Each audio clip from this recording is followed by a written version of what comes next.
আরে কই যাস, এদিকে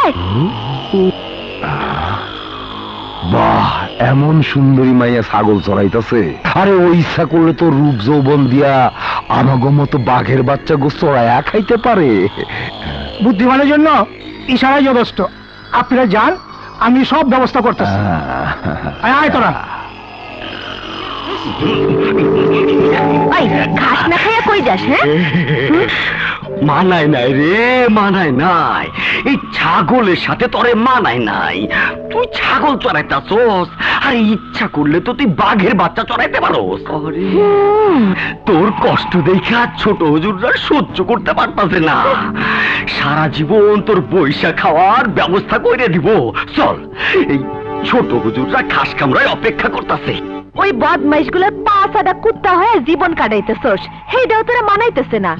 নিজের মা বোন গো হ্যাগোর কাছে ভাড়া খাটাইয়া ঠ্যাংয়ের উপর ঠ্যাং তুলে তো খাইতে পারো শুয়োরের বাচ্চা। আমার দিকে নজর দেশ কেন? কি বলি?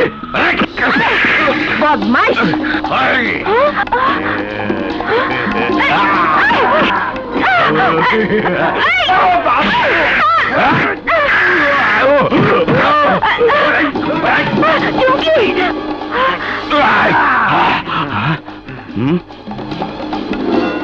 সেই দিনের মায়ের খেয়েও তবু শিক্ষায় না শিয়ালের বাচ্চারা। আইজো মুরগি ধরতে আইসোস? ধরতে আইছিলাম একটা, এখন ধরুন দুইটা। একজন রে নিতে পারস নাই, দুইজন রে নিবি? নেওয়াইতাছি।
চুমকি, আজ তুই না থাকলে কি যে হইতো।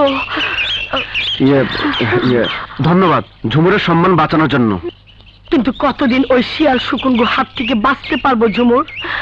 স্বামীর ঘর হইল, মাইয়াগো জীবনের সেফ কাস্টাডি। ওরে সেই সেফ কাস্টাডিতে বন্দি করেন সারা জীবনের লাগিয়া।